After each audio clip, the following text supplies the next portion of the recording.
Welcome to our deep dive on the so-called 30-day alien registration trap in the United States. In this video, we will explain why extended visits can trigger confusing registration rules, how most travelers are actually covered automatically at entry, and where land border inconsistencies create headaches. We will also clarify the often misunderstood need for a U.S. address on manual registration forms, the potential biometrics appointment burden, the peculiar 14-year-old exception, and best practices to avoid mid-trip panic. To keep things practical, we will move step by step, and we will include decision diagrams, examples, and a quick quiz to check your understanding along the way. Here is today's roadmap. First, we will define the 30-day alien registration rule. Next, we will discuss how most travelers are automatically registered at entry. Then, we will examine land entry pitfalls. After that, we will walk through the manual registration form issues and the potential biometrics requirement. We will also cover the age 14 exception. Finally, we will give you best practices, run a quick quiz, and summarize key takeaways. Before we begin, a quick but important disclaimer.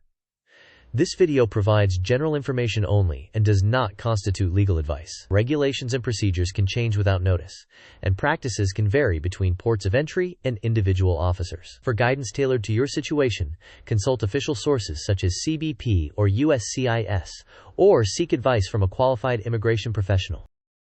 At a high level, the 30-day alien registration rule requires certain non-citizens to register if they will be present in the United States for more than 30 days. However, most travelers are effectively registered automatically at entry through either an electronic I-94 record or a passport admission stamp. That is why many air arrivals face no extra steps. The complication arises mostly at land borders when a traveler is not issued an I-94 and does not receive a clear admission stamp. In that case, if they remain more than 30 days, a manual registration requirement may apply. Let's start with how registration typically happens at entry. If you arrive by air, an electronic I-94 record is usually created for you automatically. If you enter by land, the passport admission stamp placed by a border officer often serves as your primary evidence of registration and admission, showing your class of admission and expiration date, frequently 6 months for many visitors. If you have either a valid I-94 or a clear entry stamp with a permitted duration of stay, you generally do not need to take any further steps regarding alien registration. Comparing air and land entries reveals why confusion concentrates at land borders. With air arrivals, the electronic I-94 is generally created automatically and can be verified online, making it straightforward to confirm your admission class and authorize stay. In contrast, land entry processes can be inconsistent. Officers might not always issue an I-94, and sometimes the admission stamp may be unclear or missing. This raises the risk that a traveler lacks proof of admission and may, after 30 days, be subject to a manual registration requirement. Here is the paradox at land borders. If a border official fails to issue an entry stamp and there is no I-94 record, the burden shifts to you to prove compliance with registration rules. Once 30 days pass without proof of admission, you may fall into the category requiring manual registration. To avoid this, verify before you leave the inspection area that you received a clear admission stamp or that an I-94 has been issued. If not, respectfully ask the officer to clarify your status and, if appropriate, issue the necessary documentation. To protect yourself, follow these best practices at the border. First, politely request and confirm that you receive an admission stamp and, if applicable, an I-94. Second, check your I-94 online within the first day and save a copy. Third, if entering by land and no stamp is offered, ask the officer whether an I-94 will be issued and what steps you need to take. Fourth, retain travel documentation, such as boarding passes, hotel confirmations, and receipts, to corroborate your movements. Finally, if anything appears missing or unclear, attempt to resolve it on the spot before leaving the port of entry. This mind map begins with the key question: will you remain in the United States for more than 30 days? If the answer is no, then no manual step is needed. If yes, the next branch asks whether you have proof of admission, either an electronic I-94 or a clear passport admission stamp. If you have either, you are typically considered registered at entry. If you have neither, manual registration may be required. That manual path further branches into practical needs, including securing a U.S. mailing address, which can be your current or next temporary lodging, and being prepared for a possible biometrics appointment at an application support center, which can affect your travel plans. A side branch highlights the special case of turning 14 while in the United States. In that event, the visitor must register or depart within 30 days of their birthday, regardless of initial expectations. When manual registration is unavoidable, you will encounter forms that may feel mismatched to your situation. For example, forms like the I-89 often require a U.S. address. For tourists who do not maintain a fixed residence, the practical workaround is to provide the address of your current or next temporary lodging, such as a hotel or short-term rental. While this satisfies the field requirement, it underscores that these forms were not designed with short-term visitors in mind, so you should anticipate some friction and plan enough time to complete the process. Another practical obstacle is biometrics. Some manual registrations will schedule you for a biometrics appointment at a USCIS application support center. That appointment location might be far from your travel route, creating additional logistics and costs. If your timeline is tight, fitting in biometrics can be disruptive. Consequently, some travelers choose to cut their trip short and depart rather than risk missing an appointment or the registration deadline. There is also a targeted age-based rule. If a visitor turns 14 years old while present in the United States, that person must register or depart within 30 days of their birthday. This requirement applies regardless of the original plan, or whether the traveler believed they were already registered at entry. Because it is so specific, this rule is easy to overlook.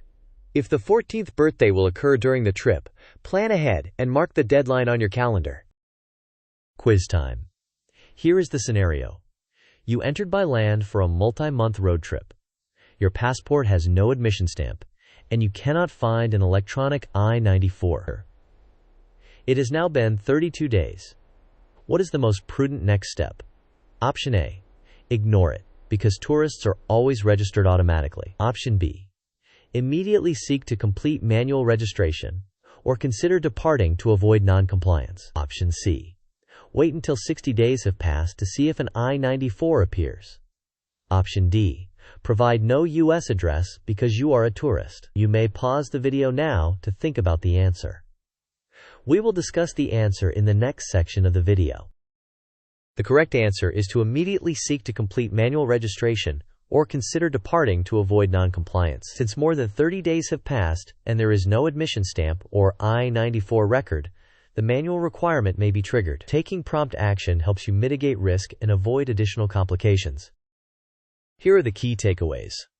First, most travelers are registered at entry, either via an electronic I-94 or a passport admission stamp. Second, land entries can be inconsistent, so always verify your documentation immediately. Third, if 30 days pass without proof of admission, a manual registration requirement may apply. Fourth, manual registration may require you to provide a U.S. address and attend a biometrics appointment. Fifth, if a visitor turns 14 while in the United States, a 30-day register or depart rule applies. Finally, the best practice is to ask for and confirm your stamp, or I-94, at entry and retain copies. This pie chart illustrates common pitfalls with approximate illustrative percentages. The largest slice shows missing stamp, or I-94, at land entry. The next slice highlights confusion about the U.S. address required on manual forms. Another segment represents scheduling conflicts for biometrics. The smallest, yet important slice shows travelers overlooking the age 14 exception. These values are illustrative to help you visualize where problems tend to occur. This table presents a simple checklist. For air arrivals, the electronic I-94 serves as your primary proof. Print or screenshot it and verify within 24 hours. For land arrivals with a clear stamp, the stamp is your primary evidence. You can request an I-94 if needed and should check the stamp details and dates. For land arrivals with neither stamp nor I-94, there is no primary proof. You should return to the port if possible, or pursue manual registration, and act before the 30-day threshold passes. In the case of turning 14 in the United States, the rule is to register or depart within 30 days of the birthday, so mark that deadline clearly. Here is a quick reference in Markdown form. If you will stay more than 30 days, ensure you have either an I-94 or a clear passport stamp. Of no stamp or I-94 after a land entry, act before day 30 to avoid manual registration. Manual registration may require providing a U.S. address, for which a temporary lodging address will usually work, and you might need to attend a biometrics appointment. The special case to remember is turning 14 in the United States, which triggers a 30-day requirement to register or depart. Always keep printouts or screenshots of your I-94 and photos of your passport stamp for your records. To wrap up, the 30-day registration rule is real, but most travelers are effectively covered at entry through the I-94 or a passport stamp. The largest risk area is inconsistent processing at land borders, so verification at the time of entry is crucial. Manual registration can introduce bureaucratic burdens, including the need for a U.S. address and possible biometrics, so planning ahead is key. Keep thorough records and ask questions at the border if anything is unclear. Thanks for watching. If this video helped you, please like, share, and subscribe for more practical travel and immigration insight. We would love to hear your questions or experiences in the comments, so that others can learn from them as well.